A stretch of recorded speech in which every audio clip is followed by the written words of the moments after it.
Nebuchadnezzar's golden image, and the Persian wise men. In the book of Daniel, chapter 3, we read this story from ancient Babylon.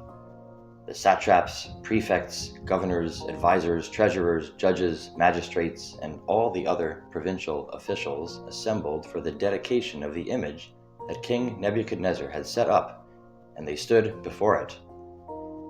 Notice the word satraps. The emperor would govern through the satraps, Persian governors who ruled over the ancient provinces or satrapies of the kingdom.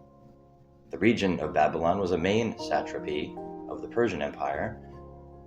The story continues, and the herald proclaimed aloud, "You are commanded, O peoples, nations, and languages, when you hear the sound of the horn, pipe, lyre, trigon, harp, bagpipe, and every kind of music, you are to fall down and worship the golden image that King Nebuchadnezzar has set up. And whoever does not fall down and worship shall be cast into a burning fiery furnace." Nebuchadnezzar ordered the furnace heated 7 times more than it was usually heated, and he ordered some of the mighty men of his army to bind Shadrach, Meshach, and Abednego, and to cast them into the burning fiery furnace, because they did not worship the golden image. Then the satraps, the prefects, the governors, and the king's counselors gathered together and saw that the fire had not had any power over the bodies of those men. The hair of their heads was not singed, their cloaks were not harmed, and no smell of fire had come upon them. And then we read that Nebuchadnezzar spoke these words to his empire: "Therefore I, Nebuchadnezzar, make a decree. Any people, nation, or language that speaks anything against the God of Shadrach, Meshach, and Abednego shall be torn limb from limb, and their houses laid in ruins. For there is no other God who is able to rescue in this way." Another event takes place in Daniel chapter 4, as we read about Nebuchadnezzar's dream. "I, Nebuchadnezzar, saw a dream that made me afraid. As I lay in bed, the fancies and the visions of my head alarmed me.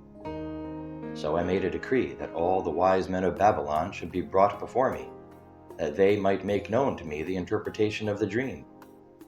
The magicians, the enchanters, the Chaldeans, and the astrologers came in, and I told them the dream, but they could not make known to me the interpretation.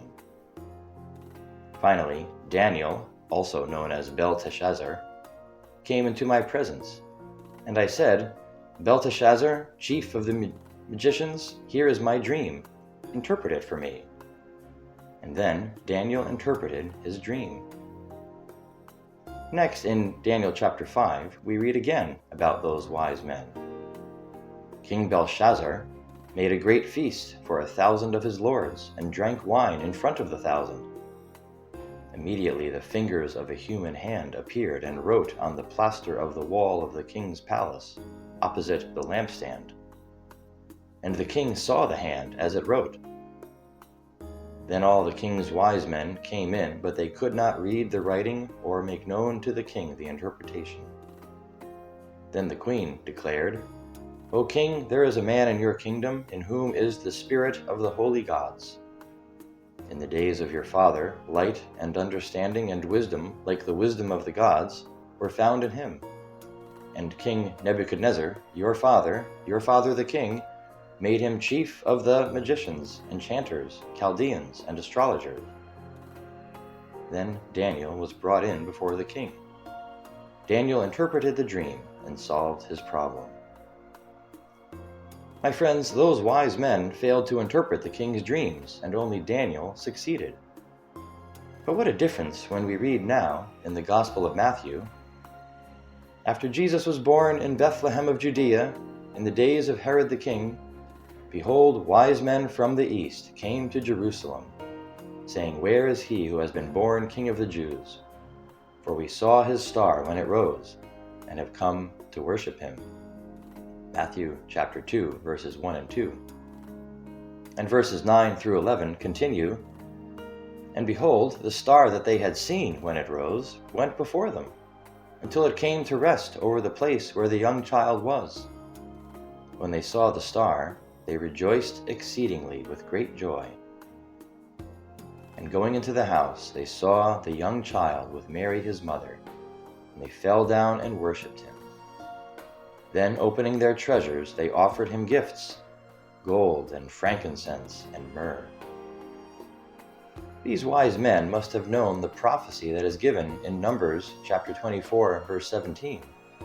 A star shall come out of Jacob, and a scepter shall rise out of Israel.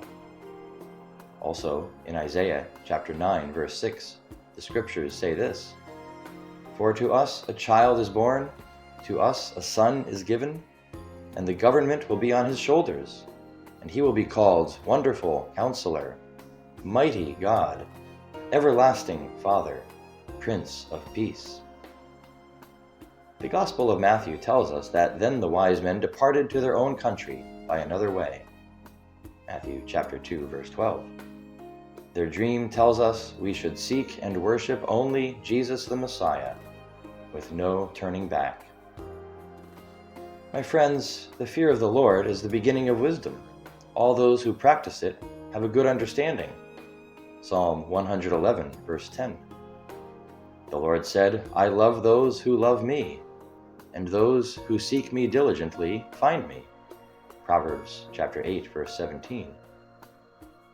Imagine this: the first people who are said to worship the young child Jesus were those wise men, Gentile worshippers, Persians from Iran. Maybe it took them 2 years riding their camels just to seek the Messiah. We suggest this because King Herod killed all the boys in Bethlehem and in all that region who were 2 years old or under, according to the time that he ascertained from the wise men. Matthew chapter 2, verse 16. We have read about Nebuchadnezzar and his Babylonian empire. He ruled over a satrapy, and his Persian provinces were the place from which those wise men came to worship the King of the Jews. Think of it, the first Gentile worshippers came from the Far East to worship the King of the Jews. My friends, the Bible tells us that the Word became flesh. The Father sent his Son to be the Savior of the world. Hear the words of John chapter 1, verses 12 and 13. But to all who did receive him, who believed in his name, he gave the right to become children of God, who were born not of blood, nor of the will of the flesh, nor of the will of man, but of God. My beloved, seek the Lord while he may be found. Call upon him while he is near. Truly, wise men today still seek the Lord. Have you found the way?